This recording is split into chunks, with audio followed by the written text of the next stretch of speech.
నాది కదా ఇజ్జత్ ఎందుకు లేదంటే ఎందుకే లేదు కల్చర్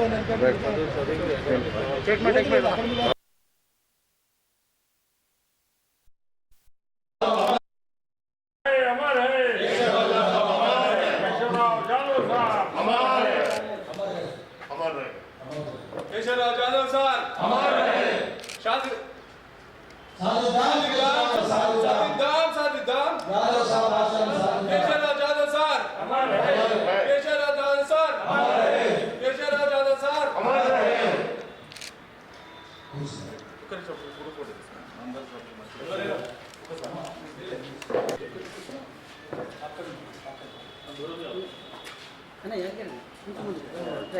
शादी कराएंगे ना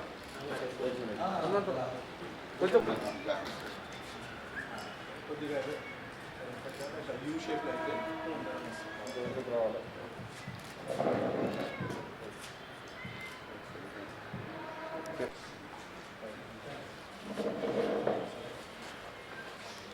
తొంభైవ జయంతి సభకు అధ్యక్షత వహించవలసిందిగా మా నూరుల్ అమీన్ గారిని పైకి ఆహ్వానిస్తున్నాను.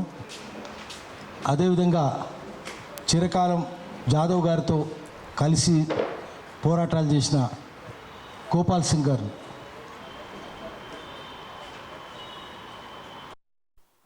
లోహియా విచార్ మంచి ఇద్దరు, ఎంపీ ఎక్స్-ఎంపీ కేశవరావు జాదవ్ గారితో అనేక సమావేశాలు నిర్వహించిన వి హనుమంతరావు గారిని ఇస్తారా బయట అమ్మ నువ్వు కూడా రా మధ్యలో.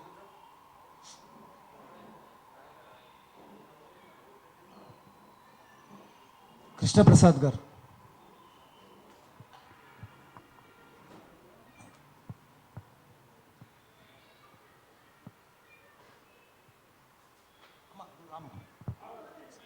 వద్దమ్మా లేదు రావాలమ్మా రావాలి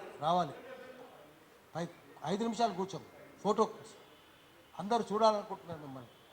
అమ్మ వస్తే బాగుండేది, అమ్మను కూడా చూడాలనుకుంటున్నారు. ఆయన ఆసక్తి सम्मान करना चाह रहे थे.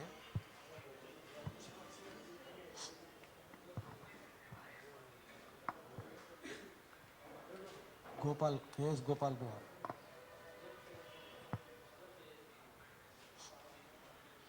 ఇప్పుడు సభను నూరుల్ అమీన్ గారు నిర్వహిస్తారు.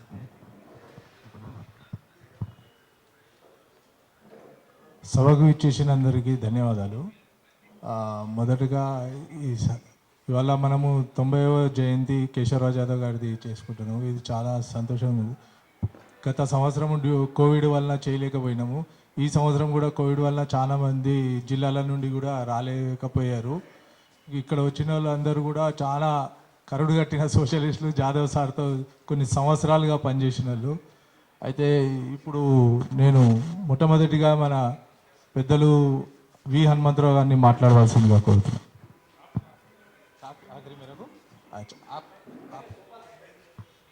ఇప్పుడు మొదటిగా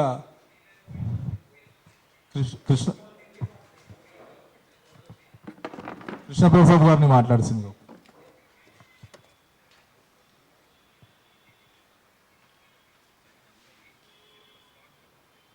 మిత్రులారా, కేశవరావు జాదవ్ గారి గురించి పేపర్లో ఇవాళ చూసాము. పాశం యాదగిరి అన్న రాసిన నోట్ వచ్చింది. కేశవరావు జాదవ్ గారి గురించి చరిత్రలో మర్చిపోయిన కొన్ని సంఘటనల గురించి, మరుగున పడ్డ అంశములు చెప్పడానికి నేను వచ్చాను. 1978లో 77, 78 ఆ సంవత్సర కాలంలో హైదరాబాదులో మత ఒత్తిళ్ళు, మత ఘర్షణలు ఇవి జరుగుతున్న దశ. అట్లాంటి పీరియడ్లో కేశవరావు జాదవ్ గారు హుస్సేన్ ఆలంలో, నేను పురాణాపూర్లో ఉండేవాళ్ళం. మేము మత కల్లోహాలు ఎందుకు జరుగుతున్నాయి, దీన్ని ఎట్లా నివారించాలి అనే అంశం మీద జాదవ్ గారు, నేను, ఎంటీ ఖాన్ గారు కలిసి పనిచేయటం జరిగింది. తర్వాత ఎందుకు జరుగుతున్నాయి మత ఘర్షణలు అనే అంశాన్ని లోతుగా పరిశోధన చేయాలి అని మేము భావించి ఇంకొక పరిశోధకుడు నరేంద్రనాథ్ అనే అతన్ని కలుపుకొని మేము పరిశోధన చేసినప్పుడు మాకు అర్థమైనది ఏంటంటే చాలా అంశాలు, అంటే మేము ఇందులో విక్టిమ్స్ని, క్రిమినల్స్ని, పార్టిసిపెంట్స్ని అందరినీ మేము ఇంటర్వ్యూ చేసిన దాని పుస్తక రూపంలో కూడా వచ్చింది. ఇప్పుడు ఇంటర్నెట్లో దొరుకుతుంది ఆ పుస్తకం, communal riots in Hyderabad what people say, అది టైటిల్, ఆ book title, published by Lokayan. Lokayan was headed by professor Rajni Kothari in Delhi.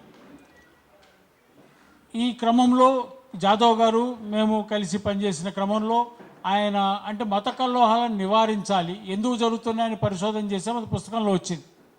తర్వాత నివారించాలంటే యాక్షన్ ప్లాన్ ఏముండాలి, మనం వ్యక్తులుగా కాదు ఒక ఆర్గనైజేషన్గా మనం దీన్ని నివారించాలి అనే ఉద్దేశంతో హైదరాబాద్ ఏక్తా అని ఒక సంస్థని ఏర్పాటు చేయడం జరిగింది. ఈ సంస్థకి ఫౌండర్స్గా కేశవరావు జాదవ్ గారు, ఎంటీ ఖాన్ గారు, కేజీ కన్నాభిరన్ గారు, నరేంద్రనాథ్ గారు, శాంతా సిన్హా గారు, మేమందరం ఉంటుంది. నేను దాని ఫౌండింగ్ కన్వీనర్ని, first convener of Hyderabad Ekta. ఆ సమయంలో మాకు డైరెక్షన్స్ ఇవ్వటమే కాకుండా మేము ఒక తీర్మానం చేసాం, హిందువుల లొకాలిటీలో ఒక ముస్లిం నాయకుడు, ముస్లింల లొకాలిటీలో ఒక హిందూ నాయకుడు ఉంటే మత ఘర్షణలను మనం ఆపడానికి ప్రయత్నం చేయొచ్చు. ఎందుకంటే ఈ మత ఘర్షణలు కారణం మతోన్మాద వ్యక్తిత్వము కానీ తత్వము కానీ ప్రజల్లో లేదు. ఇది కేవలం ఆర్థిక లాభాల కోసం జరుగుతున్న కార్యక్రమము. ఈ ఆర్థిక లాభాల కోసం రెండు రాజకీయ పార్టీలు మజ్లిసును బీజేపీ కలిసి చేస్తున్న విడివిడిగా కాదు, కలిసి చేస్తున్న అంశము అని బయటకు వచ్చింది. కానీ ఇది ప్రజలందరికీ తెలవాలి అంటే దీనికోసం మనం పూనుకోవాలి అని అనుకున్నాం. అప్పుడు రిస్క్ తీసుకోవడానికి అందరికన్నా ముందు వచ్చిన వ్యక్తి కేశవరావు జాదవ్ గారు.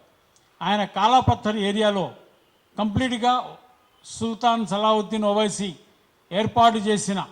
ఆక్యుపై చేసిన ఏరియా, ఆ ఏరియాలో ఆయన ఇల్లు కట్టుకున్నారు. పురాణాపూల్ మాది హిందూ లొకాలిటీ ఏరియాలో ఎంటీ ఖాన్ గారు ముందు నుంచి ఉంటున్నారు. సో ఎంటీ ఖాన్ గారు ఇక్కడ మత ఘర్షణలను నివారించడానికి హిందువులతో మమేకమే మాట్లాడడానికి ఆయన సిద్ధపడ్డారు. ముస్లిం లొకాలిటీకి షిఫ్ట్ అయిపోయి అక్కడ ఉండి అందరితో మాట్లాడడానికి కేశవరావు జాదవ్ గారు సిద్ధపడ్డారు. ఇక్కడ నేను ఈ విషయం ఎందుకు ప్రస్తావిస్తున్నానంటే, మనము మనసులో ఎన్నో అనుకున్న అంశాలని మాట్లాడలేం చాలాసార్లు, కానీ అనుకున్న అంశాన్ని మాట్లాడిన దిట్ట కేశవరావు జాదవ్ గారు, మాట్లాడిన అంశాన్ని ఆచరణలో పెట్టిన మహానుభావుడు. కాబట్టి అట్లాంటి వ్యక్తిని స్మరించుకోవటం, వారి 90వ జయంతిని మనం ఇక్కడ నిర్వహించుకోవటం, వారి స్వప్నం అయిన తెలంగాణని సాధించుకున్న తర్వాత ఈనాడు తెలంగాణ సమాజం వారి స్వప్నం బంగారు తెలంగాణ, మరి ఆ దిశలో మనం ఉన్నామా లేదా, ఆ దిశకు ప్రయాణం జరుగుతుందా లేదా, అసలు మంచి తెలంగాణ, సామాజిక తెలంగాణ, ప్రజలందరినీ సమానంగా చూసే తెలంగాణ, దోపిడీ లేని తెలంగాణ, దోచుకోవటం లేని తెలంగాణ మరి సాధ్యమవుతుందా, అది జరుగుతుందా లేదా వక్తలందరూ వివరించాల్సిన అవసరం ఉంది. కానీ వారి కళ నిర్వహించడంలో తెలంగాణ రాష్ట్రం ఏర్పాటు చేయడం కోసం అప్పట్లో నేను ఢిల్లీలో ఫ్రెండ్స్ ఆఫ్ తెలంగాణ అనే సంస్థని ఏర్పాటు చేసి అక్కడ కూడా అందరినీ మొబిలైజ్ చేయడం అనేది జరిగింది. కానీ మేమంతా ఆయన అడుగుజాడల్లో నడుస్తున్నాము, ఆయన చెప్పిన దిశానిర్దేశంలో ఉన్నాము.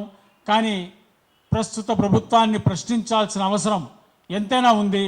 లేకపోతే ఇలాంటి త్యాగజీవుల త్యాగాలన్నీ, మహానుభావుల త్యాగాలన్నీ, ఆశయాలన్నీ అడుగంటిపోతాయని చెప్పి నేను పత్రికాముఖంగా అందరికీ మనవి చేసుకుంటున్నాను. నాకు ఈ అవకాశం ఇచ్చినందుకు ధన్యవాదాలు. మాకు కూడా కొన్ని తెలియని కూడా తెలియజేశారు. ఇప్పుడు మరి గోపాల్ సింగ్ గారిని మాట్లాడవలసిందిగా కోరుతున్నాను. आज के सभा के अध्यक्ष जी नूरुल अमीन जी, हनुमंत राव साहब और मंच पे बैठे अन्य नेतागण, मेरे साथियों, आज हम लोग यहाँ पर प्रमुख समाजवादी नेता श्री केशवराव जाधव जी का 90th बर्थडे सेलिब्रेट करने आए हैं। केशवराव जाधव जी तेलंगाना के ही नहीं, आंध्र प्रदेश के नहीं, पूरे हिंदुस्तान के समाजवादी आंदोलन के उनका एक इम्पॉर्टेंट स्थान था, प्लेस था, और कभी भी वो कॉम्प्रोमाइज़ करने वाले आदमी नहीं थे। मैं 1971 से उनके साथ हूँ। शायद यहाँ पर जमा हुए सौ लोगों में उतना पुराने कोई भी नहीं है। 1971 जब हम कॉलेज छोड़ के बाहर आए, जभी से हम उनसे प्रभावित होकर उनके पास आना जाना शुरू हुआ। और मैं था, हमारे साथी सावंतलाल शर्मा थे और नारायण है, बाकी और हमारे दूसरे साथी लोग, हम डेली उनके पास हर 4 दिन को उनके पास जाना, उनसे बात करना। एक वीक में अगर उनसे मुलाकात नहीं हुई तो हमको लगता था कि कुछ एनर्जी डाउन हो गई। एक बार उनसे मिल के आए बाद फिर एक शरीर में उत्साह आ जाता था, अरे चलो अपने है ना जादव साहब बोले ना अपन करेंगे। तो 71 से हम उनके साथ थे और हमको हर जगह जहाँ भी सोशलिस्ट पार्टी का, सोशलिस्ट आंदोलन का कैंप होता था, शिक्षण शिविर होते थे, वहाँ हमको लेके जाते थे। ट्रेन का टिकट लगा के लेके जाते थे और नहीं तो उन्होंने नहीं आ सके तो हमको पैसे देते थे, ये 200 रुपये रखो, इलाहाबाद में कॉन्फ्रेंस है जाके आओ, बनारस में कैंप है जाके आओ, अटेंड करो। तो ऐसा उन्होंने, आजकल कोई कैंप नहीं कर रहा, कोई विचार गोष्ठी नहीं हो रही, कोई सेमिनार नहीं हो रहा, सीधा जो भी आए जो पैसे खर्चा करे वो लीडर बन जा रहा। वो ज़माने में वैसा नहीं था। हमारे शिक्षण शिविर होते थे, हमारे कैंप्स होते थे, 3-3 दिन 4-4 दिन, वहाँ पर लोग आके भाषण देते थे, एक एक विषय को लेके, भाषा नीति, जाति प्रथा, हर एक विषय पे वो भाषण देते थे। वो सुन के हम लोग आज जो कमिटेड वर्कर्स थोड़े जो पूरे हिंदुस्तान में बने, वो कैंपों की वजह से बने। तो जादव साहब हमारे को हर कैंप में वो अकेले आदमी थे जो हमको इनकरेज करके भेजते थे। मैं श्री यादगिरी जी से निवेदन करता हूं कि वो स्टेज पे आए, कृपया आइए यादगिरी जी।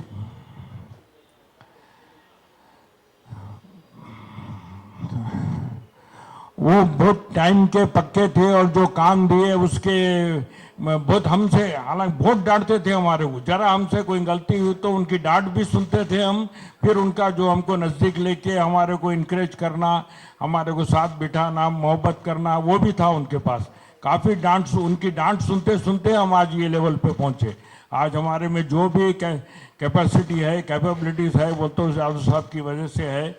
उनके साथ रह के हम सीखने से आज यहाँ पर आए। मैं 1-2 वाक्य उनके कह के ख़त्म करता हूँ। एक बार 1971 में इलाहाबाद में समाजवादी कार्यकर्ता सम्मेलन राजनारायण जी बुलाए थे। पार्टी में 2 गुट हो गए थे, पटना में विभाजन हो गया था पार्टी का, तो इलाहाबाद में कार्यकर्ता सम्मेलन बुलाए। उस जमाने में रिजर्वेशन भी नहीं होता था, हैदराबाद यहाँ से डायरेक्ट ट्रेन भी नहीं थी, इटारसी में बदलना, फिर इटारसी में जाके हम लोग प्लेटफॉर्म पे सो जाते थे। फिर वो बॉम्बे से ट्रेन आई, बॉम्बे के ट्रेन में रिजर्वेशन नहीं था, जनरल बोगी में खड़े रह के गए हम लोग, मैं, जादव साहब और सावंतलाल शर्मा इलाहाबाद तक खड़े रह के गए, वो भी बाथरूम के पास। वो 12 घंटे की जर्नी इटारसी से इलाहाबाद। वहाँ पहुँचे तक पूरा बॉडी पे इतना धूल जम गया था, हमारे कपड़ों पे, उनके कपड़ों पे। उनको तो बेचारे तकलीफ भी थी बॉडीली, फिर भी वो खड़े रह के तकलीफ उठाते हुए सम्मेलन में गए, सम्मेलन अटेंड करे। वापिस आते समय सीट तो मिली, लेकिन हम काजीपेट आधा रास्ता आए तक हमारे पास पैसे खत्म हो गए। किसी के पास, तीनों के पास पैसे नहीं थे। तो काजीपेट पहुंच के वो जेब में हाथ डाल के निकाले, अरे मेरे पास 12 आने हैं, मेरे पास 1 रुपया है। हम निकाले, हमारे पास 4 आने हैं, 8 आने हैं, निकाल के एक एक प्लेट इडली हम काजीपेट पे खाए। तो ऐसे हालात करके वो बेचारे हमारे साथ हमको इनकरेज करते थे, लेके जाते थे। हम तो खैर नौजवान बच्चे थे, उनको तो हमारे से ज़्यादा उम्र के थे और उनको तकलीफ भी थी। तकलीफ रहते हुए भी वो पार्टी के लिए, विचारों के लिए घूमते थे और लोगों को ट्रेनिंग देते थे। वैसे ही साहित्य पे, लिटरेचर पे वो युवा पोराटम पेपर निकालते थे, इन्हें इंग्लिश में, इन्हें हिंदी तेलुगु में भी निकालना। मैनकाइंड एक पेपर डॉक्टर राममनोहर लोहिया निकालते थे, मैनकाइंड, उसके एडिटोरियल बोर्ड के मेंबर भी थे जादव साहब। वो इंटरनेशनल मैगजीन था, फॉरेन में भी जाता था, उसमें भी उनके लेख छपते थे। वैसे ही फिर उसका मैनकाइंड पे फिर एक नया नाम से वो खुद फिर मैगजीन निकाले, मैनकाइंड पोराटम मैगजीन निकाले। इस तरह वो संघर्ष करते हुए उनकी सैलरी पूरी इसी पे खर्चा हो जाती थी। कभी वो घर में क्या देते थे, नहीं देते थे, हमको नहीं मालूम, लेकिन सैलरी आते पहले अखबार छापने का, मैगजीन छपने का, हमको पैसे दे के मीटिंग करने का, यही काम वो करते थे। तो वैसे लोगों से अपने को सीख लेना चाहिए और उनके आदर्शों पर चलते हुए। तेलंगाना का तो जितना उन्होंने करे, अभी बोले आपको, तेलंगाना के बारे में कितना भी बोले उतना कम है। आप सबको मालूम तेलंगाना आंदोलन में उनका योगदान, समाजवादी आंदोलन का जो था, मैं साथ था उनके 71 से।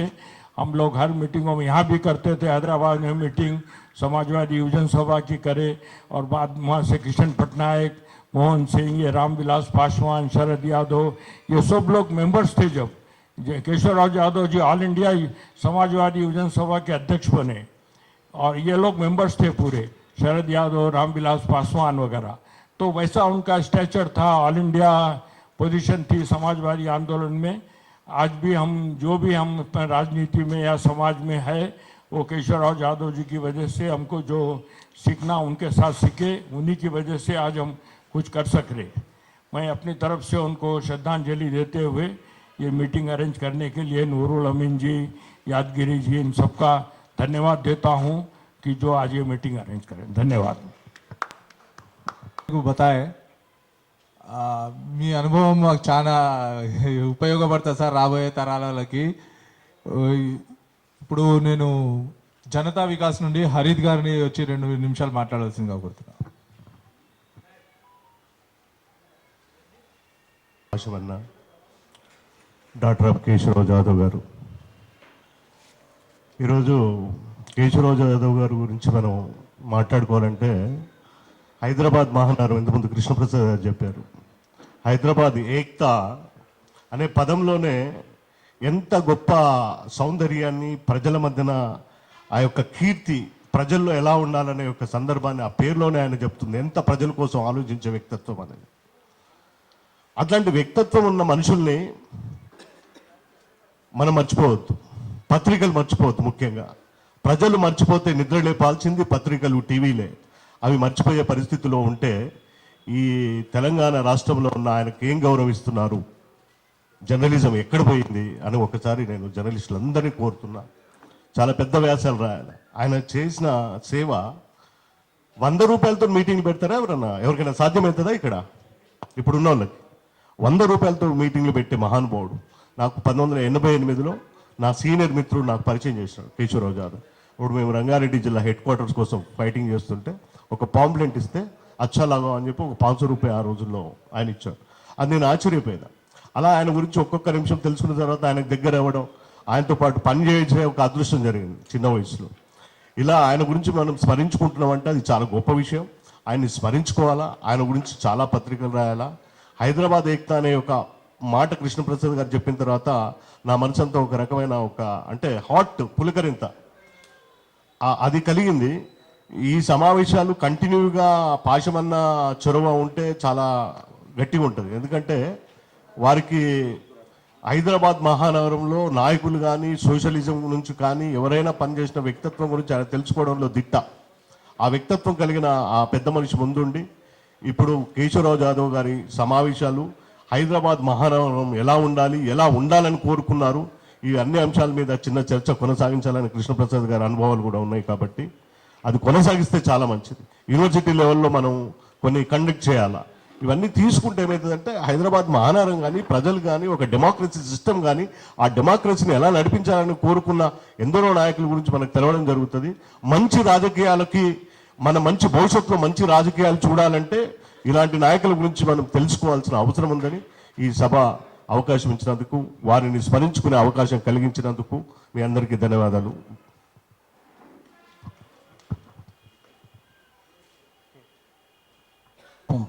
ఆమె జాదవ్ గారి కుమార్తె. ఓకే, ఇక్కడ జాదవ్ గారు నా చిన్నప్పటి నుంచి తెలుసు. ఎంటీ ఖాన్ మాకు టీచరు. ఆయన రెగ్యులర్ కలుసుకునేవాళ్ళు హుసేన్ ఆలం పురాణాపుల దగ్గర. అప్పని చూసేవాడిని. నిజాయితీ అంటే జాదవ్. ఆయన చాలా ప్రేమతో ఉండేవాడు. చిన్న తప్పు జరిగితే కోప్పడేవాడు. చాలా కష్టమైన పని. ఆయన విద్యార్థులనట్లే కోప్పడేవాడు, మిత్రులనట్లే కోప్పడేవాడు. కన్నాభిరాంతో రెగ్యులర్ కూర్చునేవాడు. అక్కడ కూడా చిన్న తేడా వస్తే కోప్పడేవాడు.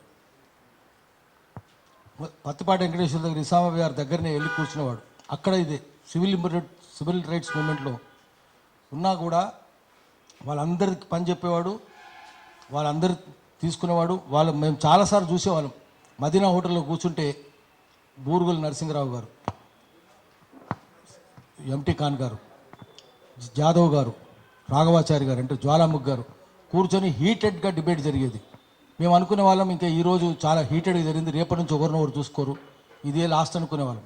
మళ్ళీ సాయంత్రం వస్తే మళ్ళీ కూర్చొని మాట్లాడుకునేవాళ్ళు. రోజు ఇదే జరిగేది. ఆయన రాజీ లేని మనిషి. ఎక్కువ విషయాలు చెప్పను, 2-3 విషయాలు. నేను ఆయన వ్యక్తిత్వం ఎట్లాంటిదో ఒక విషయం చెప్పే తక్కిన వాళ్ళు చాలామంది ఉన్నారు చెప్పాల్సిన వాళ్ళు. ఆయన లేకపోతే తెలంగాణ ఉండేది కాదు, వచ్చేదే కాదు. ఆయన అందరి దగ్గరికి పోయినాడు.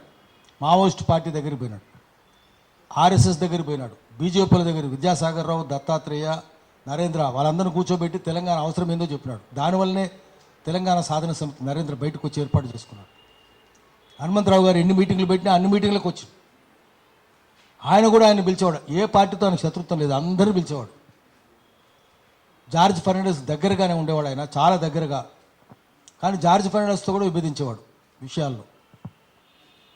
ఆయన అందరిని ఒప్పించి 97లో భారతీయ జనతా పార్టీ తెలంగాణ కోసం తీర్మానం చేసిందంటే ఆయనే కారణం. 2004లో కాంగ్రెస్ పార్టీ మేనిఫెస్టోలో తెలంగాణను పెట్టిందంటే జాదవ్ గారే కారణం. 2004లోనే పెట్టింది. తర్వాత UPA common minimum programme Telangana అంశం, దానికి ఆయనే కారణం. బిల్లు పెట్టడంలో కూడా ప్రముఖ పాత్ర. రెగ్యులర్గా పోయి కలిసేవాడు అందరినీ. ఢిల్లీలో కాంగ్రెస్ వాళ్ళను, బీజేపీ వాళ్ళను, గద్దర్ను ఒక వేదికకు తీసుకొచ్చినారు. గద్దరు, ఆడ్వాణి ఒకే వేదిక మీద కూర్చున్నారు జంతర్ మంతర్ దగ్గర. దానికి కూడా కేశవరావు జాదవే కారణం. జయశంకర్ వరంగల్లో ఉంటే మలిదశ ఉద్యమం మొదలైనప్పుడు అక్కడేం చేస్తున్నావు నువ్వు ఒంటరి కదా, నువ్వు అక్కడేంది, ఇక్కడ హైదరాబాద్ రా, ఇక్కడ నుంచి నడుపుదాం. ఆయనేమో వరంగల్ రాజధానిగా చేయాలి అనేవాడు. లేదు లేదు, ఉద్యమానికి హైదరాబాద్ రాజధానిగా ఉండాలి, ఇక్కడ రా అని చెప్పి ఆయన తీసుకొచ్చి గౌలిగూడలో రామస్వామి ఉండేవాడు, గడ్డం రామస్వామి, పి రామస్వామి, అక్కడ నందిని హోటల్ ఉడిపి వాళ్ళది, అక్కడ పెట్టి పాపం వాళ్ళ ఉడిపి వాళ్ళు కూడా మొట్టమొదట ఈ తెలంగాణ ఏంది, మేము ఉడిపి వాళ్ళం, కర్ణాటక వాళ్ళం, వాళ్ళు మీ సోదరులు వెళ్ళిపోమంటారు, మమ్మల్ని ఉంచుతారా అనేవాళ్ళు. జాదవ్ గారు చెప్పినాక తెలంగాణ అంటే ఏందో చెప్పినాక ఆ రాఘవేంద్రరావు ఎంత అభిమానం అయిపోయిందంటే ఆయనకు ఒక మనిషిని పెట్టేవాడు. ఎన్నడూ కిరాయి అడగలేదు. అంటే మనిషిని పెట్టడమే కాకుండా ఆయన కోసం వచ్చిన వాళ్ళందరికీ హాల్ ఇచ్చేవాడు ఉచిత, ఫ్రీగా. ఇవన్నీ కాకుండా వరంగల్కి ఆయన వెళ్తానంటే బస్సు ఎక్కిపోతానంటే తెలిసి, నువ్వు బస్సు ఎక్కిపోతే ఎట్లా సార్, మా ఇజ్జత్ పోద్దని సొంత కారు వరంగల్లో దించిరా, ఆయన కారులో దించేవాడు. అంటే అటువంటి వ్యక్తిత్వం అట్లా కావడానికి కారణం ఏంటంటే జాదవ్ గారే. ఒక్క విషయమే చెప్పి ఆపేస్తా. అరగోపాల్ గారు ఎప్పుడు గుర్తు చేస్తుంటారు. ప్రొఫెసర్ అరగోపాల్ జాదవ్ గారి శిష్యుడు. ఆయన ప్రొఫెసరు, ఇంగ్లీష్ ప్రొఫెసరు. ఆయన దగ్గర ఇంగ్లీష్ నేర్చుకున్నాడు. Ramareddy, professor G Ramareddy vice chancellor ఉన్నప్పుడు రామరెడ్డి సార్ జాదవ్ గారు ఇద్దరు క్లాస్మేట్స్ కలిసి చదువుకున్నారు.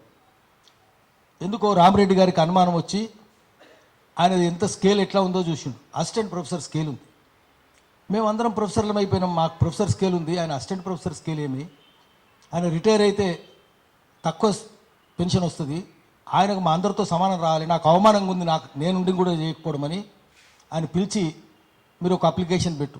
నేను పెట్టను, గతంలో కూడా పెట్టలేదు, పెడితే అప్లికేషన్ పెడితేనే ఇస్తారంటే నేను పెట్టను అన్నాను, ఇప్పుడు కూడా పెట్టను. ఒక 2 రోజులు 3 రోజులు నచ్చ చెప్పిన తర్వాత సంతకం పెట్టినాడు. ఆయనే రాసిండు, కేవలం సంతకం మాత్రమే ఒకటి, అందరు కలిసి కూర్చోబెట్టి ఒత్తిడి తెస్తే వాళ్ళ మాట కాదని లేక సంతకాలు పెట్టినాడు. పెట్టిన తర్వాత కమిటీ కూర్చుంటుంది, 5గురితో కమిటీ వచ్చి కమిటీ ఇంటర్వ్యూ చేయాలి ప్రొఫెసర్ చేయాలంటే. ఆ 5గురిలో హరగోపాల్ గారిని పెట్టింది. హరగోపాల్ గారు చెప్పిన విషయం నాకు కూడా గుర్తున్నది, కానీ ఆయన మళ్ళీ చెప్తుంటారు ఎప్పటికీ. ఆయన కూడా ఉన్నాడు, నేను ఆయన స్టూడెంట్ను, నేను ఎట్లా ఇంటర్వ్యూ చేయాలి ఆయనను. రామరెడ్డి గారు అన్నట్టు తప్పదు, నువ్వు చేయాల్సిందే. ఇంటర్వ్యూలో ఆయన వీళ్ళు మొహమాట పడి సిగ్గుపడి ఎట్లా అడుగుతారు ఆయన, పెద్ద మనిషిని, వీళ్ళందరూ జూనియర్స్, ఆయన అన్నిట్లో జూనియర్స్. చివరికి మీరు ఎక్కడ చదువుకున్నారు, ఎక్కడ పుట్టినరు, మీ ఫాదర్ పేరు ఏంది, అమ్మ పేరు ఏంది, హుసేన్ ఆలం ఏంది, ఎవరెవరు క్లాస్మేట్స్, ఎట్లా తెలంగాణ ఉద్యమంలోకి వచ్చినారు, మీరు ఇంగ్లీష్ ప్రొఫెసర్ అయ్యి అంగ్రేజీ ఆట ఉద్యమం ఎట్లా నడుపుతారు, ఇట్లాంటివి ఏవో అడుగుతున్నారట. ఆయన మధ్యలో కోపం వచ్చి అన్నట, మీరు నన్ను ఇంటర్వ్యూ చేస్తున్నారా, నా బయోడేటా అడుగుతున్నారా అన్నట్టు. సిగ్గుపడిపోయిండ్రు. ఈ తర్వాత వాళ్ళు ఏదో రాసేసినారు, అదే నాటకంలాగా నడిపించినట. ఏ సబ్ నౌటంకి అన్నట్టు, ఇంటర్వ్యూనే సబ్ నౌటంకి అన్నట్టు, నాటకం ఇది అన్నట్టు. సరే వాళ్ళు ఏదో రాసేసినారు, పంపించినారు. ఈ లోపల ఆయన పోయిండు, రామరెడ్డి గారు పోయినారు, నవనీతరావు గారు వచ్చినారు. ఆ నవనీతరావు గారు నాకు 5 ఇంక్రిమెంట్లు ఇచ్చినారు. ఆయన అది తీసుకొని పోయి నీకేమైనా బుద్ధి ఉంది, నాకు 5 ఇంక్రిమెంట్లు ఒక్కసారి ఇస్తుంది, ఎవరికైనా ఇస్తుంది ఇట్లా అని తిడితే ఆయన కూర్చొని సిగ్గుపడి అట్లా కాదు సార్, అందరితో సమానంగా ఉండాలి, లేకపోతే మేము కూడా తగ్గించుకోవాలి అని లాభం లేదని చెప్పి ఆయనకు నచ్చ చెప్పినాక అందరు చెప్పినాక చల్లబడ్డట. ఆయన వ్యక్తిత్వం ఎట్లాంటిదంటే ఆయన ఎప్పుడు తన గురించి ఆలోచించలేదు, కుటుంబం గురించి ఆలోచించలేదు, భార్య బిడ్డల గురించి ఆలోచించలేదు, ఇల్లు గురించి ఆలోచించలేదు, ఆయనకు రోగం వచ్చినా ఆలోచించలేదు, తనకు సొంతంగా వచ్చినా కూడా ఆలోచించలేదు, జేబులో డబ్బులు ఉన్నాయా లేదా కూడా ఆలోచించలేదు. పోయేవాడు, సంచి తీసుకొని పోయేవాడు, కాలినడకన పోయేవాడు, బస్సు ఎక్కిపోయేవాడు. ఆయన ఎక్కడ వచ్చినా కూడా ప్రొఫెసర్ సింహాద్రి ఇక్కడ రావాలని చెప్పలేదు. వాళ్ళ ఊర్లో ఎక్కడి నుంచో డబ్బులు తీసుకొచ్చి 3 లక్షలు తీసుకొచ్చిండు. వాళ్ళ నాయన 2 లక్షలు ఇస్తే ఊర్లో చెరువు తవ్విండ్రు, కక్కిరేణి వలిగొండ పక్కన. ఇప్పటికీ దాని పేరు జాదవ్ చెరువు అని రాసిందట. నేను సింహాద్రి గారు చెప్తున్నారు.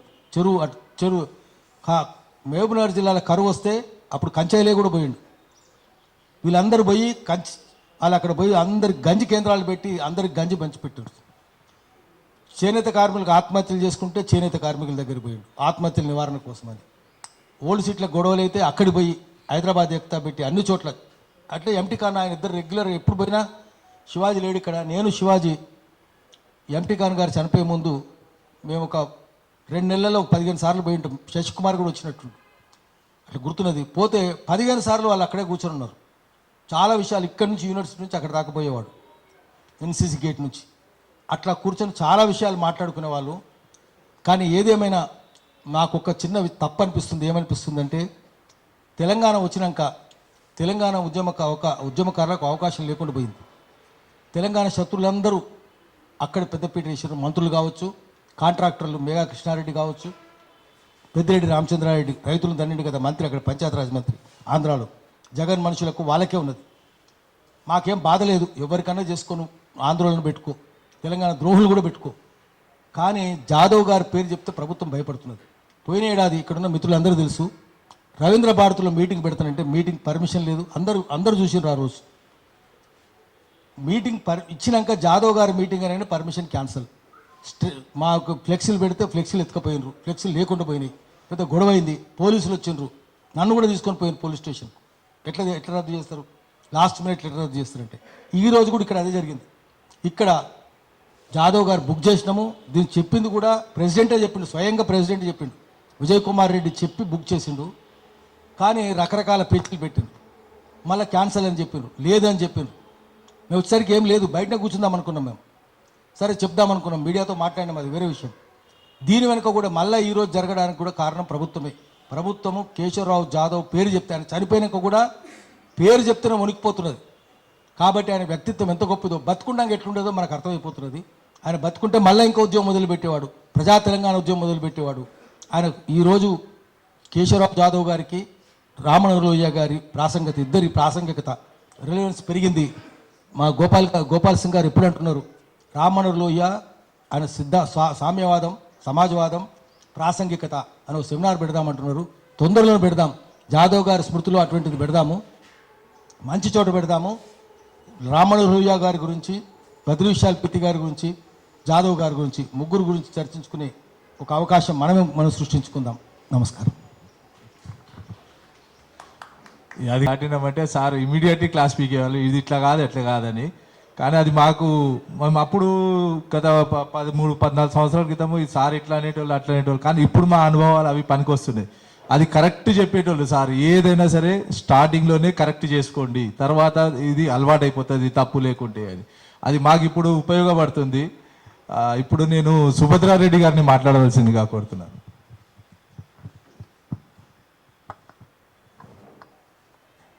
వేదిక మీద ఉన్న పెద్దలందరికీ మరియు తోటి ఫ్రెండ్స్కు, మీడియా ఫ్రెండ్స్ అందరికీ నా నమస్కారం. జాదవరావు సాబు సామాన్యునిగా ఉండే అసామాన్యుడు, ప్రొఫెసరు అని కూడా ఏది నాకు కొన్నాళ్ళే వారితో నేను తెలంగాణ దాంట్లో చేశాను ఒక 2 సంవత్సరాలు. కానీ ఎంతో ప్రేమ గౌరవము ఇచ్చేవాళ్ళు. మహిళలను వాళ్ళకి ఫస్ట్ గౌరవం ఇచ్చేవాళ్ళు. ఇప్పుడు ఎవరు అలా ఇప్పుడు ఎవరు మహిళను ఒక స్టేజ్ ఇవ్వడము ఏ పార్టీలో కూడా నేను చూసినా ఒక మహిళలకు స్టేజ్ ఇచ్చి మాట్లాడిపిద్దాము, వాళ్ళలో కూడా చాలా ఉంటాయి మాట్లాడే విషయాలు అనేది ఎవరు ఆలోచించకపోయేది. కానీ జాదవ్ సాబ్తో చాలా అంటే చాలా, ఆయన ఒక మ్యాగజైన్ నడిపేవారు మ్యాన్ కైండ్. అందులోనే అర్థం ఉంది, మానవత్వము, మానవులై పుట్టినందుకు ప్రేమ పంచాలి, ప్రేమించాలి, ప్రేమ పంచాలి అని. ఈ ద్వేషాలు, కోపాలు, ద్వేషాలు అవన్నీ ఆయనలో లేకుండే. వేరే వాళ్ళ దగ్గర కూడా అలాంటివి ఉండనప్పుడే మనము సమసమాజ నిర్మాణాన్ని స్థాపించగలము. సోషలిస్ట్ అంటే సోషలిజం భావాలు చాలా మందిలో ఉంటాయి, కానీ అవి వెలికి తీయాలి అంటే మనము అందరము ఒకరికొకరు కలుసుకొని అవి పైకి తీసుకురావాలి. ఇప్పుడు మొత్తము రాజకీయము, స్వార్థము, అత్యాశ, దోపిడీ ఇవన్నీ ఉన్నాయి. అందుకొరకు ఇవన్నీ ఇప్పుడు జాదవ్ సాబ్ ఉంటే ఎంత బాధపడేవారో. ఇలాంటి మనం తెలంగాణ తెచ్చుకొని, ఎందుకు తెచ్చుకున్నది మనం తెలంగాణనని ఎంత బాధపడేవారు. అందుకొరకు అలాంటి వ్యక్తి 100 ఏళ్ళు బతికినా కానీ ఇంకా బ్రతకాల్సి ఉండే. కానీ ఇంత తొందరగా ఎంత సామాన్యులంగా ఉండేవారంటే, ఏ విషయంలో కూడా ఆయన ఒక ప్రొఫెసర్ లాగా, ఏ విషయంలో కూడా మాటల్లో కానీ బట్టలు వేసుకున్నాడు అవన్నిట్లో ఎక్కడ అసలు ఎంత సామాన్యంగా అంటే అంత అసామాన్యమైన వ్యక్తి, ఇంత సామాన్యంగా ఉండేవారు. అందుకొరకు వారంటే చెప్పలేని గౌరవము, ప్రేమ ఉండేది. కొంతకాలమే నేను ఆయనతో పనిచేసినా కానీ చాలా అంటే చాలా నేను గౌరవించేదాన్ని. అందుకొరకు ఆయనను మనం ఆధారంగా తీసుకొని ఆయన ఆచరణ చేయమన్నవన్నీ ఆచరించి ప్రజలకు మనము తెలిపి, ఆయన లాంటి భావాలతో ఉన్న వాళ్ళందరినీ వెలికి తీసి ముందు మన రాష్ట్రాన్ని, మన దేశాన్ని కాపాడుకుంటే అప్పుడే అలాంటి వాళ్ళందరికీ ఆత్మ శాంతిస్తుంది. ఇంత అవకాశం ఇచ్చినందుకు thank you very much. Thank you Subhadra Reddy గారు. ఇప్పుడు బి కిషన్ లాల్ గారు మీరు వచ్చి 2 నిమిషాలు మాట్లాడవలసిందిగా కోరుతాను తన అనుభవాలని. కిషన్ లాల్ గారు. परिचय 1970 में प्राय हुआ, जब तेलंगाना आंदोलन प्रारंभ हुआ. ओल्ड सिटी में काली कमान के बाजू में एक वो है सभा करने का स्थल. उसमें कॉन्स्टिट्यूशन के खिलाफ में वो कुछ इंदिरा गांधी अमेंडमेंट ला रही थी, स्वर्ण सिंह कमेटी कुछ था. तो उस समय बाबुल रेड्डी साहब भी आने वाले थे, मैं और साहब थे, पंडित वेंकट, वंदे मातरम रामचंद्र राव जी थे. उस दिन उनका भाषण भी सुना, मैं भी कुछ बात करा. उसके बाद उनसे मेरा परिचय होने के बाद मैं पहले जनसंघी और उनके परिचय होने के बाद सोशलिस्ट, और उसके बाद उन्होंने मेरे के किताब दिए थे, Gandhi, marks and Lohia. I am sorry, Gandhi marks and socialism, that book I read. उसके बाद मेरे दिमाग के 4 खंदिल खुले. उसके बाद एक बार और एक पुस्तक दिए, the guilty man of India's partition, Bharat के विभाजन के जितने. और एक ही 24 घंटे में लोहिया जी वो पुस्तक करते थे. मेरा लोहिया जी का दर्शन होने का अनुभव भी है. 1965 में मैं दिल्ली गया था, IAS पढ़ूंगा बोल के गया. वहाँ दिल्ली में जो अभी वहाँ सब था वो सब खाली था. जहाँ भी LIC बिल्डिंग है वो पूरा मैदान था. लोहिया जी का वहाँ पर सभा हो रहा था. मैं घूमते घूमते वहाँ एक जगह है, वहाँ पर कुछ खा के वहाँ कोई सभा बोल के बैठा था. अंदर आता लोहिया, इनका डॉक्टर राम मनोहर लोहिया का भाषण हो रहा था. तो उनके नाम तो सभी सुने थे. उससे पहले वो उस्मानिया यूनिवर्सिटी भी आए थे, हिंदी आंदोलन चल रहा था. तो मैं उनके नाम से, उनके काम से परिचित था. तो मैं वो सभा में जाके बैठा. तो लोहिया जी का सब पूरा भाषण में सुना, लेकिन एक वाक्य मुझे बहुत आज भी याद है. वो बोले, ये हिंदुस्तान भी बड़ी अजीबोगरीब देश है. जो जीवन पर्यंत देश के ऊपर राज करा उसको शांति वन में दफनाए, और जो कभी जीवन में राज ही नहीं करा और वो जिनका जहाँ पर अंत्येष्टि हुआ उसका नाम राजघाट लगे. ये ऐसा उन्होंने कहा. तो उसके बाद मैं दूसरे दिन ऐसा वैसा करके उनका फ्लाइट लोकसभा में मेंबर थे, तो मैं वहाँ पहुँचा उनसे मिलने के लिए, डॉक्टर लोहिया साहब से दर्शन करने के लिए। 1 मिनट उनसे दर्शन हुआ। हैदराबाद का एक श्याम सुंदर बोल के है, तो वो अपने वो परसों उनका देहांत हुआ, उसका वो निज़ाम का कुछ था, दलित नेता थे, तो वो मेरे को पकड़ लिया, उनसे ज़्यादा बात नहीं करने लिया, लेकिन उनका दर्शन ऐसा हुआ। और मैं डॉक्टर साहब का दर्शन कर रहा हूँ ऐसा ऐसा बोल के, मैं डॉक्टर हमारे वो लोहिया इनसे भी बात करा। तो ऐसा क्या था जो प्रोफेसर जाधव साहब सबको होते, बहुत ही शालीनता थी और बहुत ही सादगी थी, और विचारों में उन्होंने बहुत ही प्रखंड विचार थे उनके, जिस विषय में उन्होंने रहते थे उसके अंदर थे। हमारे दोनों के बीच में एक ही कामन था, पहले वो आर्य समाजी, मैं भी आर्य समाजी। तो इस तरह से उनके साथ मेरा था, और जब से मिला तब तक उनके साथी था, और बीच में मैं इधर उधर भटक गया और ऐसा हो गया। तो इनका और मैनकाइंड वो चला रहे थे, फिर रीस्टार्ट करे, और उनका एक ओलंपस बोल के एक पेपर निकालते थे, उसके साथ भी मैं सहयोग किया। इस तरह से हमारे गोपाल सिंह साहब थे, ये सब जना, और जितने भी योग है उन सबको वो लोग अट्रैक्ट करते थे। वो कोई बहुत बड़े स्पीकर नहीं थे, लेकिन उनके भाषा और सरलता से हर आदमी उनको जो है आकर्षित हो जाता था उनसे। और एक बात कह के मैं समाप्त करूंगा, मैं वैसे हिंदी में बात कर रहा हूँ, मैं तेलुगु भाषी हूँ और अच्छा भी भाषण देता हूँ तेलुगु में। तो एक बार हम लोग अल कबीर के मीटिंग में गए थे। अल कबीर का एक है ना संगारेड्डी के आगे, वो प्रोटेस्ट मीटिंग को गए। अय्या దగ్గర పెట్టుకోవాలనా మంచిది,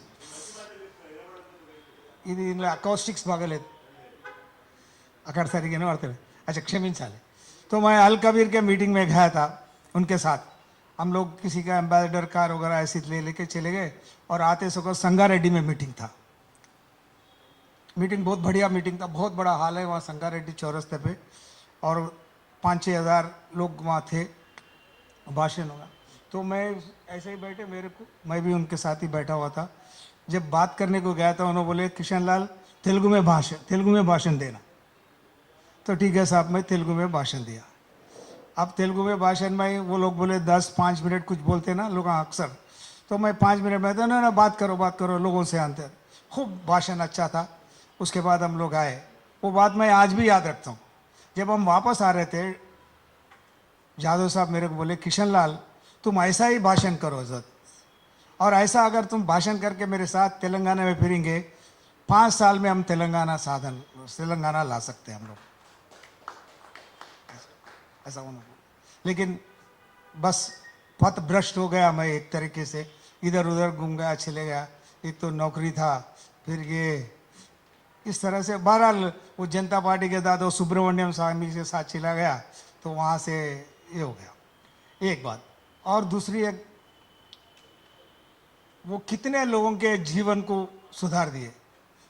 इंदिरा रेड्डी एक, उससे पहले यादव रेड्डी और इंदिरा रेड्डी तो कैसा हो जाता, उनका पूरा राजनीतिक जीवन उन्होंने संवारे और तराशे उनका, मैं जानता हूँ। और मैं गोपाल सिंह और भी बहुत से युवक हमारे उनके प्रेरणा से हम लोग थे, तेलंगाना आंदोलन में काम करे बढ़ चढ़ कर।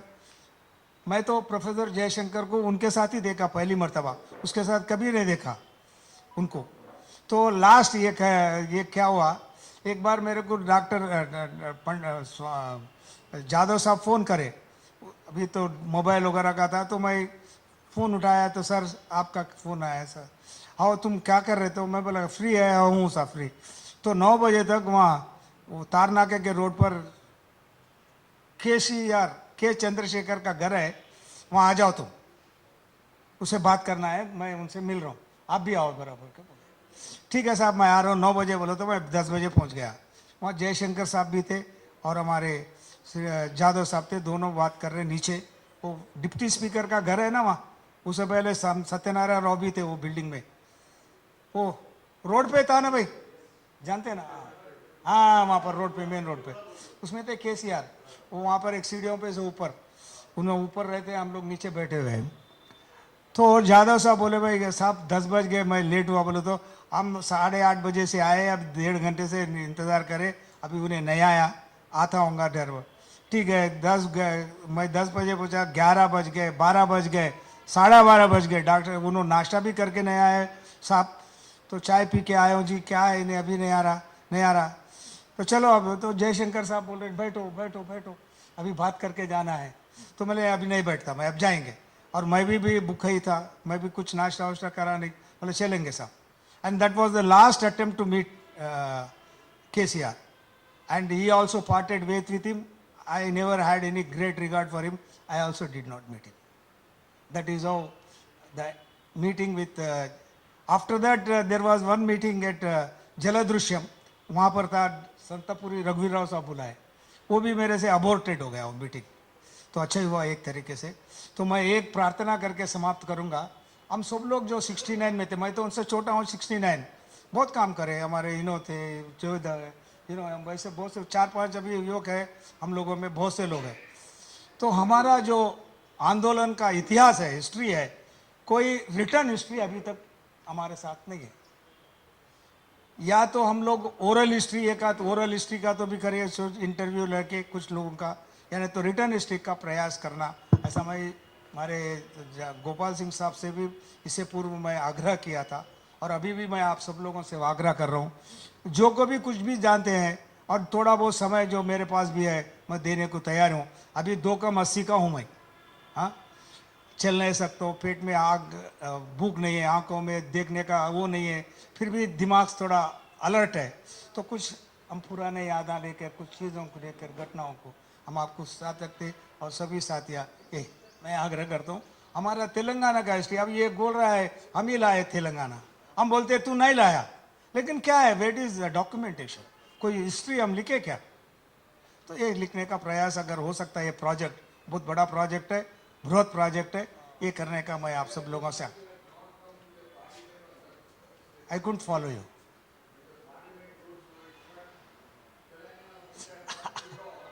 Even I am deficient in hearing, I'll come to you. I'll come to you. Huh?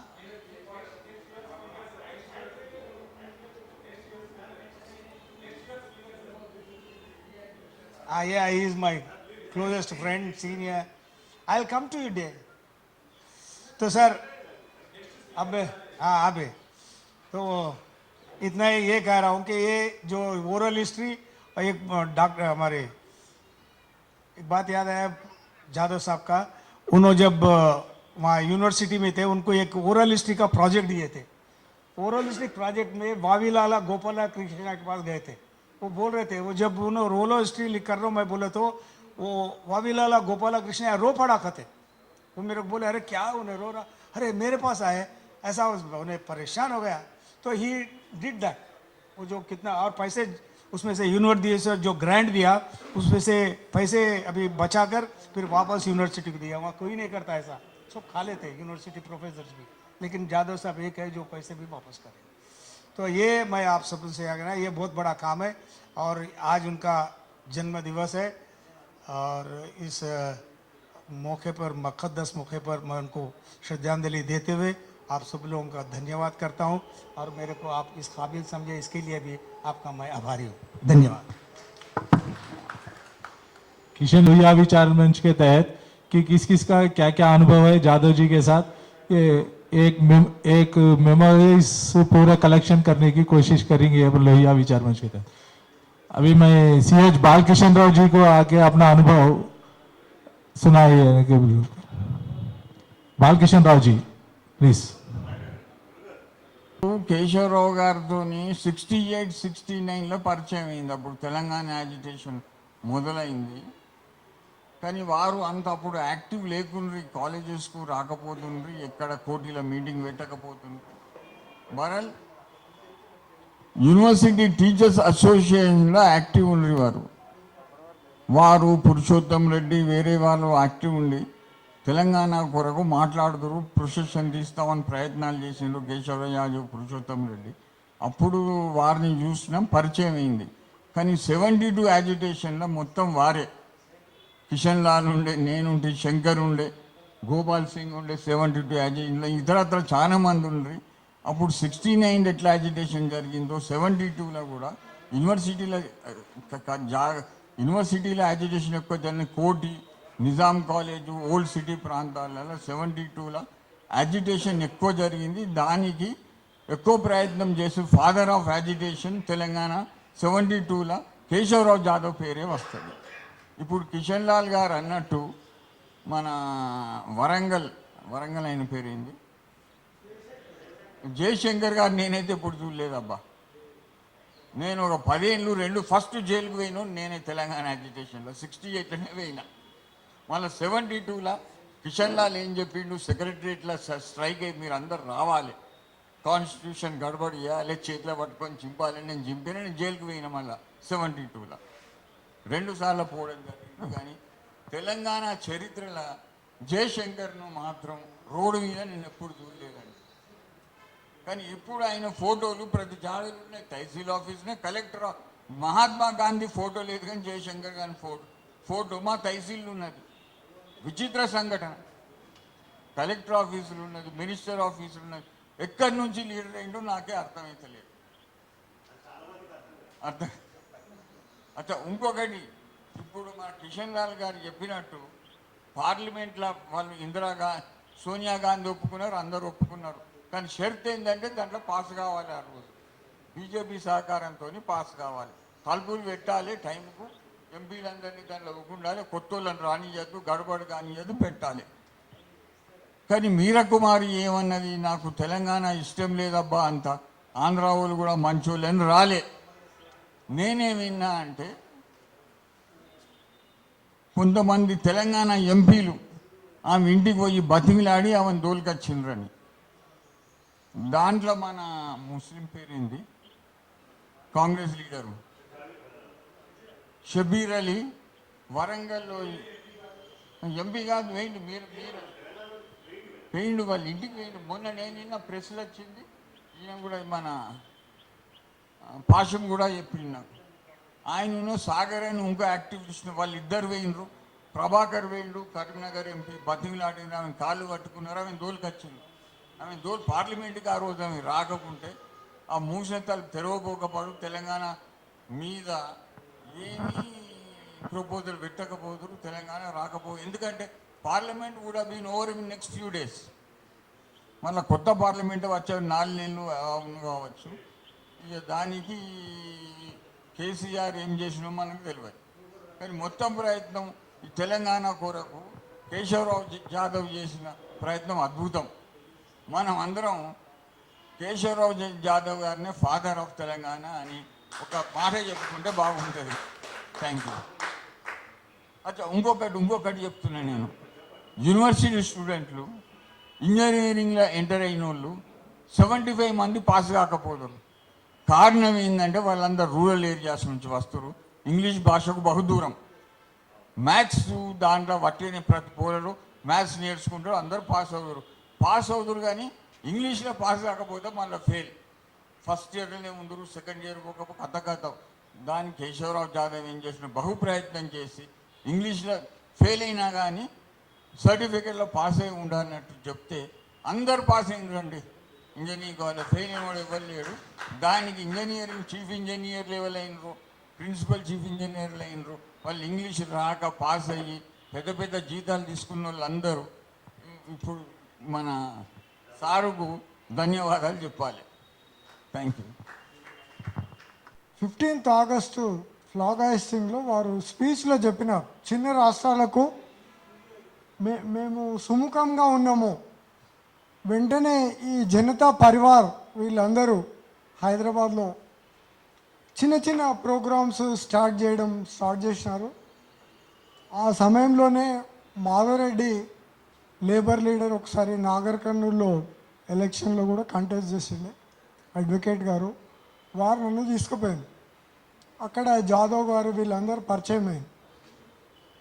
రోజు ఏదో ఒక కార్యక్రమం చేయాలి, ఏదో ఒక ప్రోగ్రాం. ఒకసారి రాజా రామేశ్వరరావు మాజీ ఎంపీ దగ్గర తీసుకుపోయింది నన్ను, నా స్కూటర్ మీద వెనకాల కూర్చొని, మీరు కూడా మూమెంట్లో పని చేయాలి, పైసలు ఇవ్వాలి, ఏం చేస్తావు నువ్వు అని అట్లా ఆయనతోటి మాట్లాడి. Professor Madhusudan Reddy Narayanguda water tank దగ్గర వారి ఇల్లు ఉంటుంది. ఇట్లా ఎంతో మంది దగ్గరికి తీసుకుపోతుండే సార్. ఒకసారి చుడి బజార్లో ఒకటి లోహియా హాల్ అని ఉంది, అక్కడ ఒక మీటింగ్, గద్దర్ ఇట్లాంటి వాళ్ళంతా తీసుకొచ్చి ఆయన రోజు ఏదో ఒక రకమైన ప్రయత్నం చేస్తుంది. సెక్రటేరియట్ దగ్గర ఎలాంటి స్ట్రైక్ ధర్నాలు చేయకూడదని ఉంది అని అంటే వాడు సెక్రటేరియట్ వాడు అట్లా అంటాడు, మనం పోయి చేద్దాం. ఈ భూపతి కృష్ణమూర్తి ఇట్లా కొందరు అందరు వస్తే జాదవ్ సాబ్ వచ్చిండు సెక్రటేరియట్ గేట్ దగ్గరనే 15-20 మంది జమ అయినాం, అందులో మేము కూడా ఉన్నాం. గోల మీడియా వాళ్ళు అందరు వచ్చిండ్రు, టీవీలో టెలికాస్ట్ అవుతుంది, పైనుంచి ప్రెషర్ వస్తుంది పోలీస్ ఆఫీసర్లకు. ఏసీపీ వచ్చిండు సైఫాబాద్ నుంచి, మీరు లేచిపోతారా లేదంటే మేము లేచిపోయేది లేదు, పట్టుకపోయేది ఉంటే నువ్వు పట్టుకపో, కేసు పెట్టేది ఉంటే నువ్వు పెట్టు అంటాడు. ఆయన ఏమో పొరపాటున ఈయన స్టూడెంట్ ఉన్నట్టున్నాడు ఎప్పుడో చదువుకునే రోజుల్లో, సార్ ఈడ సెక్రటేరియట్లో రూల్స్ లేవు, వాడేవాడండి రూల్ చేస్తాడు అని అంటే అట్లా ఆయన పద్ధతే వేరే. ఒక్కడున్నా ప్రోగ్రామ్ చేయాలి, ఒక్కడున్నా గొడవ చేయాలి, అట్లా శ్రద్ధతోటి చేసి తెలంగాణ గురించి చాలా వర్క్ చేసినాడు. ఆయన ICSSR హాల్ అని యూనివర్సిటీలో దాంట్లో కూడా ఒకసారి పెద్ద ప్రోగ్రామ్ చేసిండు. ప్రతిరోజు కష్టపడేది, డబ్బు ఎక్కడి నుంచో బతులాడి తెచ్చేది, కష్టపడేది, ఏవి కాలేజీలో ఒకసారి వాళ్ళని ఎవరినో పట్టి ఇట్లా ఒక శ్రద్ధతోటి పెద్దలు అన్నట్టుగా వేరే ప్రొఫెసర్ల త్యాగము తెలంగాణలో చాలా తక్కువ ఉంది. కోదండరామ్ను కూడా చాలా పెద్ద ఆయన అంటారు, కానీ నేను చాలా రోజులు ఉద్యమంలో ఉన్నా. కోదండరామ్ కూడా ఎప్పుడో నేను అంటే బాగా అవుతుంది కానీ చాలా లిటిల్ ఇంపార్టెన్స్ కోదండరామ్ది కూడా. ఆయనను ఒక పెద్ద మనిషి అని చెప్తారు, ఆయన నేనే తెలంగాణ తెచ్చిన అంటాడు. అరే ఈయన కూడా ఈ ప్రొఫెసర్ కూడా ఇందాక పేరు చెప్పిండ్రు, ఆయన నా స్కూటర్ మీద కూర్చుంటే నేను బస్ టికెట్ కొనిస్తుంటే పెన్షన్ శాంక్షన్ కాలేదు ఆయనకు.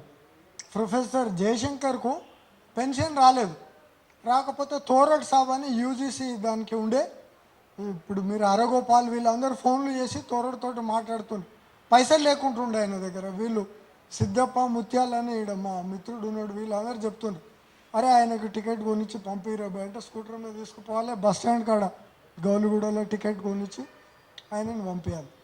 పెద్ద ఎక్కువ త్యాగం చేసిన ఆయన ఇంటికి కూడా వచ్చేటోడు జయశంకర్. అట్లేం పెద్ద కాస్ అంత పెద్ద కాంట్రిబ్యూషన్ ఏం లేదు. ఆ వరంగల్ ఏమన్నా తోడపో చేసినామో ఆడ కూడా భూపతి కృష్ణమూర్తి ఆయన చాలా పెద్ద మనిషి, ఆయన చాలా ఈడ ఆదిలాబాద్ ఏదో జాబ్ చేస్తుంటే ఆయన లేదు ఉంది చిన్న సంబంధం. ఏముందంటే ఆదిలాబాద్ ఏదో చిన్న జాబ్ చేసుకుంటుంటే ఆయన పోస్ట్ గ్రాడ్యుయేషన్ చేస్తే నాకు ఏదైనా నౌకరీ అంటే CKM college chairman Bhupathi Krishnamurthy, ఈయనను ఫస్ట్ టైం వరంగల్ తెచ్చిండు ఆదిలాబాద్ నుంచి ఆయన. ఆ తర్వాత ఏదో కొంచెం ఇదైపోయిండు. అంత వీళ్ళు ఎంతైతే భీముడు రాముడు అని అంత పెద్దగా చెప్పాల్సినంత పెద్ద క్యాండిడేట్ కాదు, కానీ అధికారానికి దగ్గర ఉన్న వాళ్ళకు వాళ్ళకి అట్లా చేస్తారు. అట్లా అది మొదటి నుంచి ఉంది, ఇప్పుడు కూడా అదే జరుగుతుంది. కానీ జాదవ్ ముందర వీళ్ళందరూ నథింగ్. జాదవ్ గారు 100% పెద్ద నేషనల్ ఫిగర్. ఇందిరాగాంధీ మీద ఎలక్షన్ నిలబడిండు ఆయన, మెదక్ నుంచి పార్లమెంట్ మెంబర్గా కంటెస్ట్ చేసిండు. కాళోజీ నారాయణ వెంగళరావు మీద నిలబడినందుకు ఆయన పేరు మీద ఒక యూనివర్సిటీ పెట్టిండు. అరే ఆయన కంటే బెడ్ ఫిగర్ ఈయన, ఓన్లీ CM మీద నిలబడిన ఆయన, ఈయన PM మీద నిలబడిన ఆయన, ఈయనకెందుకు ఉండదండి గుర్తింపు తెలంగాణలో? ఇవన్నీ అడగాల్సిన అవసరం ఉంది. చాలా పెద్ద త్యాగ పురుషుడు, పెద్దగా ఉద్యమంలో కష్టపడిండు, ఎవరినో పట్టుకునేది, ఎక్కడనో తిరిగేది, మీరు అన్నట్టు ఓల్డ్ సిటీలో కూడా తిరిగేది, ప్రతి దగ్గర కష్టపడిండు. అట్లాంటి వాళ్ళని మనము గుర్తించాల్సిన అవసరం ఉంది. రాజుకు గుర్తించడండి, స్వార్థపరుడు ఉంటాడు, కానీ ప్రజల్లో గుర్తింపు ఉంటే చాలు. ప్రజల్లో ఆయన గుర్తింపు ఉంది, ప్రజలు ఆయనను గౌరవిస్తారు. రాజు ఇవాళ ఉంటాడు, రేపు పోతాడు. నేను ఒకసారి చూసినండి, నా కళ్ళతో చూసిన, కాచిగూడలో ఒక డొక్కు కారు ఫియట్ కారు నడిపించుకుంటూ పోతుండే భవనం వెంకట్రామ్. కారు ఖరాబ్ అయితే అక్కడిక్కడ చూస్తే ఎవరు లేరు, చూస్తలేరు. నేను పోయినా, ఏం వకీల్ సాబ్ ఏం ప్రాబ్లం అని నేను అడిగిన. ఇక CM అని నాకు అనడానికి ఇష్టం లేదు, నా కారు ఖరాబ్ అయింది పోయి అని చెప్పంటే అప్పుడు ఎవరినో అక్కడ షాప్లో వాళ్ళని పట్టుకొని ఇంకో కార్లో పంపించి, ఏముండదు 2 రోజులు అయితే రోడ్డు మీద వచ్చేస్తే కేసీఆర్కి ఎవరు నమస్తే పెట్టేటోడు కూడా ఉండడు. ఆ రోజులు కూడా నేను చూస్తా, గట్టిగానే ఉన్నా, అట్లేం లేదు. కానీ జాదవ్ సాబ్ ఆయన గొప్ప వ్యక్తి, గొప్ప చరిత్ర ఉన్న వ్యక్తి, ఎంతోమందికి ఉద్యమంలో ప్రోత్సాహం చేసి పైకి తెచ్చిండు. వీళ్ళు అన్నారు ఇంద్రారెడ్డి నా పక్క రూమ్లో ఉంటుండే, రూమ్ నెంబర్ 6లో నేను ఉంటుంటే రూమ్ నెంబర్ 5లో ఆయన ఉంటుండే ఈ హాస్టల్లో. అట్లాంటి వాళ్ళు నువ్వు పైకి వచ్చిందంటే జాదవ్ సాబ్ వాళ్ళు అట్లాంటి వాళ్ళు ఆశీర్వాదంతో. కేసీఆర్ చిన్న క్యాండిడేట్ అట్లేం లేదు. కానీ ఇక ఒకటి ఎవరో కొందరు మీడియా మిత్రులు ఎవరో నలుగురు ఆయన తెచ్చిండు తెలంగాణ, ఈయన తెచ్చిన వాళ్ళు ఇచ్చిన వాళ్ళు ఆడ సుష్మా స్వరాజు, మీరా కుమారు, సోనియా గాంధీ ముగ్గురు మహిళలు తెచ్చిండ్రు ఇచ్చిండ్రు. ఈయన చేసిందేమో ఇక మిగిలిన వాళ్ళు చెప్పాలా. జాదవ్ గారిని మనం గుర్తించాల్సిన అవసరం ఉంది. జాదవ్ గారి గురించి ఎంత చేసినా తక్కువనే. తెలంగాణ వాళ్ళు, సోషలిస్ట్ వాళ్ళు కానీ ఒక చరిత్ర, ఒక ఉద్యమం ఆయన. అట్లాంటి వ్యక్తులను మనం అందరము చేయడం. ఇప్పుడు శంకర్ గారు కూడా వచ్చారు. ఇట్లాంటి వాళ్ళందరూ చేశారు. ఓ రోజు ఆ డాక్టర్ బాలకిషన్ దగ్గర తీసుకుపోయింది ఆ ఉస్మానియా హాస్పిటల్ సూపరింటెండెంట్. మీరు అందరూ ఎందుకు పని చేస్తలేరు అని అట్లా అడుగుతుండే ప్రొఫెసర్ సార్. గుడ్ పీపుల్ వీళ్ళందరూ. ఎక్కువ టైం తీసుకున్నందుకు క్షమించండి. పెద్దలు హనుమంతరావు గారు కూడా ఉన్నారు. థ్యాంక్ యూ దామోదర్ రెడ్డి గారు. పెద్దలు ఇప్పుడు హనుమంతరావు గారిని మాట్లాడవలసిందిగా కోరుతున్నాను. లోహియా విచార్ మంచ్ తరఫు నుంచి కేశవరావు జాదవ్ గారి 90వ జయంతి ఉత్సవాల్లో అవకాశం ఇచ్చినటువంటి పెద్దలు, మాట్లాడిన వ్యక్తులు, ఆయన ఆలోచన విధానం, ఆ రోజులలో దేశ స్వాతంత్ర్యం రానప్పటి నుంచి మొట్టమొదలు హైదరాబాద్ స్టేట్లో ఆయనకు ఒక అవకాశం వస్తే ఆ రోజులలో పాత పట్టణంలో మత విద్వేషాలు రెచ్చగొట్టే రోజులలో ఆయన ఈ మతాన్ని పెట్టుకొని ప్రజలను విడదీయాలనే ఆలోచన చేసిన ఏకైక వ్యక్తి. నిజంగా లోయ ఆలోచన అయినా, అలహాబాద్ అయినా, ఇతర రాష్ట్రాల్లో అయినా ఆయన ఆలోచన ఒకటే, సామాజిక న్యాయం కావాలని ఆలోచన చేశాడు. నేను తెలుసుకున్నది అదే. నేను లాస్ట్ డేస్లో మీటింగ్లలో సామాజిక న్యాయ ఇష్యూలో ఎక్కడైనా ఉన్నట్టు మాట్లాడేవాడు. ఏది కూడా మనసులో ఒక మాట, బయట ఒక మాట కాదు. ఇంతకుముందు మాట్లాడిన వ్యక్తులు, ఆయనతో సంబంధాలు ఉన్నటువంటి వ్యక్తులు కానీ, అదేవిధంగా ఆయనతో పనిచేసినటువంటి వ్యక్తులు కానీ, వాళ్ళు చెప్పే మాటలు ఎట్లుందంటే ఆయనకు తెలంగాణలో సామాజిక న్యాయం రావాలని ఆ రోజులలో, మరి అప్పుడంటే ఎక్కువ చదువు లేదు, స్కూళ్ళు లేవు, కాలేజీ లేవు. హైదరాబాద్ అంటేనే ఏదో ఒక రిఫైన్ స్కూల్లో ఉండే. అలాంటి ప్రాంతంలో మన కేశవరావు జాదవ్ గారు పనిచేస్తూ ఆనాడు జరుగుతున్నటువంటి ఆందోళన నాయకుల పెత్తనం చూసి తెలంగాణ ఉద్యమం రావాలని ఆలోచన చేశాడు. తెలంగాణ వస్తేనే బడుగు బలైన వర్గాలకు న్యాయం జరుగుతుందని ఆలోచన చేసి 69లో కానీ ఆ తర్వాత కంటిన్యూస్గా తర్వాత చెన్నారెడ్డి గారు, మల్లికార్జున అందరూ వచ్చినా ఆయన మాత్రం తెలంగాణ రావాలని ఒక లైఫ్ అంబిషన్, తెలంగాణ వస్తే సామాజిక న్యాయం వస్తుందని ఆలోచన చేశాడు. ఇవాళ నిరుద్యోగులు రోజు ఒకటి చనిపోతా ఉన్నాడు. ఇంటికో ఉద్యోగం అన్నారు. ఇవాళ దానికి ఇంటికి ఉద్యోగం లేదు. ఇంకో పక్క రైతులు ఆత్మహత్య చేసుకుంటా ఉన్నారు. కనుక ఆయన నిజంగా ఆలోచనలు మనం ఇంప్లిమెంట్ చేయాలి.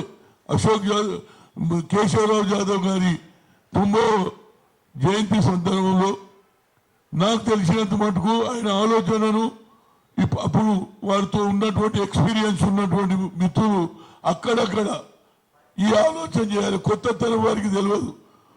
కేశవరావు జాదవ్ గారు ఎవరో తెలియదు, ఆయన ఆలోచన ఏమిటో తెలియదు. కనుక పాత తరం వారు కొత్త తరానికి చెప్పాలి. ఇవాళ రాజకీయాలలోకి వస్తున్నారంటే డబ్బు సంపాదించేందుకే వస్తున్నారు. ఇది మన బిజినెస్ పాయింట్ అయిపోయింది. పైసలు పెట్టాలి, దానికి 10 రెట్లు సంపాదించాలి. అప్పటి రోజులలో ఆ నాయకులు గారు లోయతో సంబంధం నుండి లోయ ఆలోచనను ఇంప్లిమెంట్ చేసిన కేశవరావు జాదవ్ గారి ఆలోచన ఒకటే, సామాజిక న్యాయం జరగాలి, తెలంగాణకు మన అన్యాయం దోచుకోబోతున్నారు అని ఆలోచన చేశాడు. అలాంటి వ్యక్తికి నిజంగా 90వ జయంతి సందర్భంలో ఒక మంచి ఆలోచన చేసి పాశం యాదగిరి గారు నన్ను రమ్మన్నారు. నాకు ఎక్కువ తెలియకపోయినా మాట్లాడినటువంటి వక్తలతో నాకు తెలిసేది ఏంటంటే ఆయన ఒక పట్టుదల మనిషి. మనసులో ఏమున్నదో అదే మాట్లాడేది. ఎవరు ఏమనుకున్నా మాటలో మాత్రం. నన్ను కూడా ఒకసారి అన్నాడు ఓ మీటింగ్లో, హనుమంతరావు నువ్వు సూటిగా మాట్లాడతావా అన్నాడు. సార్, మనసులో ఒకటి బయట ఒకటి మాట్లాడితే అది న్యాయం కాదు. ఏది ఒప్పందాలు చెప్పేయాలి. అన్యాయం జరుగుతుంటే అన్యాయం గురించి ఎదిరించేవాడే నిజమైన నాయకుడు. మనం అన్యాయం జరుగుతుంటే, ఒక దగ్గర రేపు జరుగుతుంటే, రేపు జరిగే చోటు కంటే రేపును ఆపనోడు పెద్ద తప్పు, అతని మీద యాక్షన్ తీసుకోవాలి. రేపు అనేది ఎక్కడ జరిగినా, ఎక్కడ అన్యాయం జరిగినా అలాంటి ఆలోచన ఇవాళ చూడండి. ఉత్తరప్రదేశ్లో ఎవరైండు? ములాయం సింగ్ అయిండు, ఇవాళ అఖిలేష్ అవుతున్నాడు. అదేవిధంగా బీహార్లో లల్లు ప్రసాద్ యాదవ్ అయిండు. సామాజిక ఇవాళ ఏ పేపర్లు చూసినా బీసీల నాయకత్వం అంటున్నారు. ఇవాళ దానికి ఒక బీసీ ముఖ్యమంత్రి అయిందా? ఒకసారి సంజీవయ్య అయ్యాడు. సంజీవయ్యని కూడా మర్చిపోతా ఉన్నారు. ఆయన ఎలాంటి వ్యక్తి? తను చనిపోతే, ఆయన చనిపోతే ఇల్లు కూడా లేదు, అత్తగారింటి కాడ పెట్టిండ్రు. అలాంటి నాయకులను స్ఫూర్తి తీసుకోవాలి. వచ్చే తరం వారు తెలుసుకోవాలి.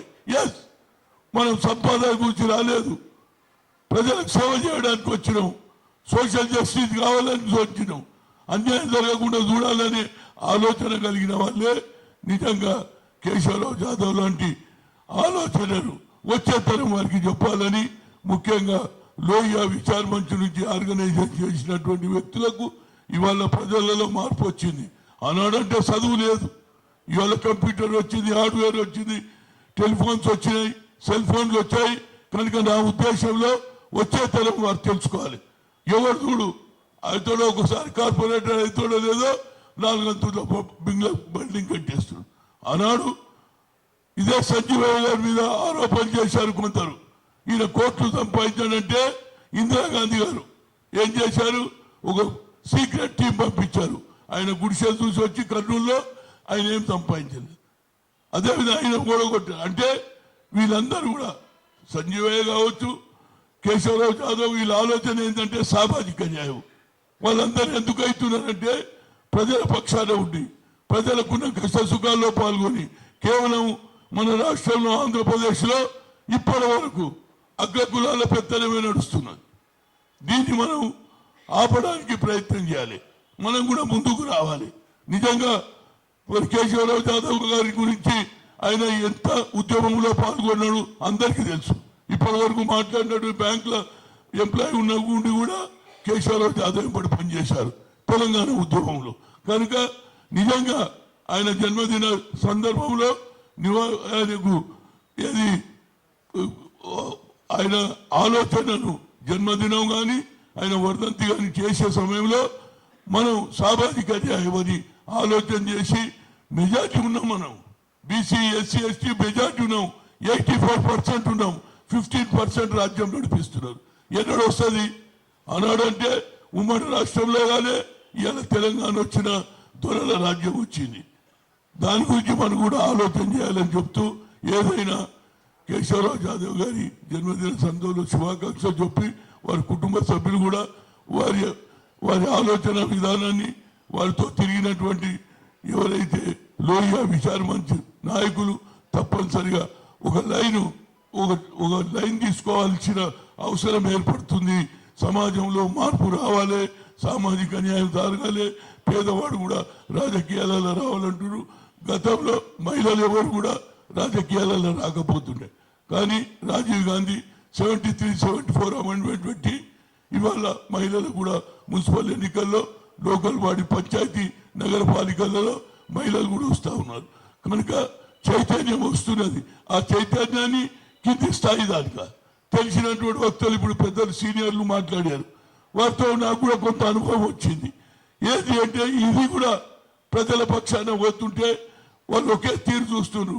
ఎవడు వచ్చినా ఎవరి దగ్గర ఎంత డబ్బు ఉన్నదా, ఎన్ని కోట్లు పెట్టుకుంటారా, జీవితాంతం పార్టీలో పనిచేస్తాం, ఎన్నికలు వచ్చేలోపల ఎన్ని కోట్లు పెడతామని అడుగుతున్నారు. ఇది మార్పు రావాలి.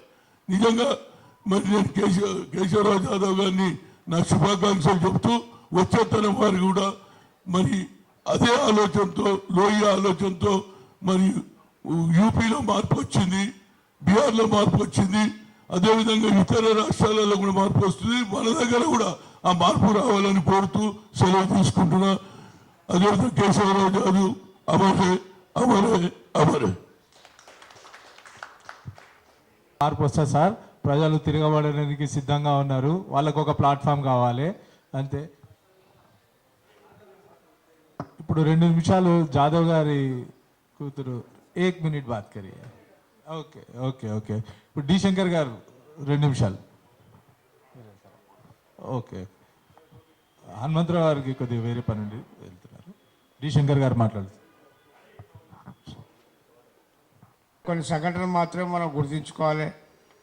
నాకు రాజకీయంగా ఓనామాలు నేర్పిన మా పెద్దన్న శ్రీ కిషన్ లాల్ గారు, శ్రీ కేశవరావు జాదవ్ గారితో ఎన్నో విషయాలు నేర్చుకొని సోషలిజం గురించి కానివ్వండి, లేదా రాజకీయాల గురించి కానివ్వండి, పోరాట పటిమట గురించి కానివ్వండి, ఇవన్నీ నేర్చుకున్నది కేశవరావు జాదవ్ గురించి, కిషన్ లాల్ గారి గురించి.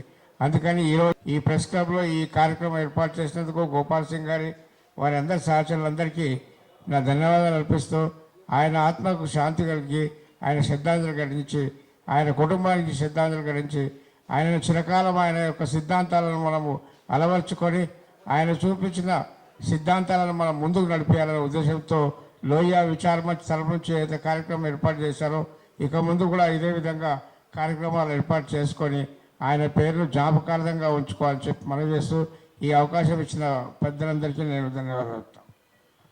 థ్యాంక్ యూ శంకర్ గారికి ఇవ్వాలని ఒక తీర్మానం చేయడం జరిగింది.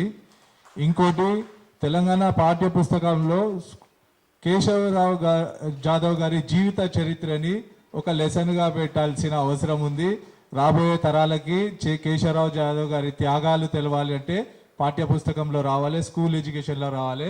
సవితా ఇంద్రారెడ్డి గారు, ఇంద్రారెడ్డి గారి సతీమణి గారు, వారు సోషలిస్టుతో ఇంద్రారెడ్డి గారు జాదవ్ గారి శిష్యులు కాబట్టి మనం అందరము లోయ విచారమంచ్ వేదిక మీదుగా తనకు ఒక రిప్రజెంటేషన్ ఇచ్చి ఒక తెలంగాణ స్కూల్ ఎడ్యుకేషన్లో ఒక లెసన్ జీవిత చరిత్ర జాదవ్ గారు and Telangana education with socialism ఎట్లా దీని మీద ఒకటి మనము ఒక అందరం విచారమంచ్ వేదిక మీదుగా కలిసి ఒక రిప్రజెంటేషన్ ఇద్దామని సార్. అందరికీ ధన్యవాదాలు. Thank you.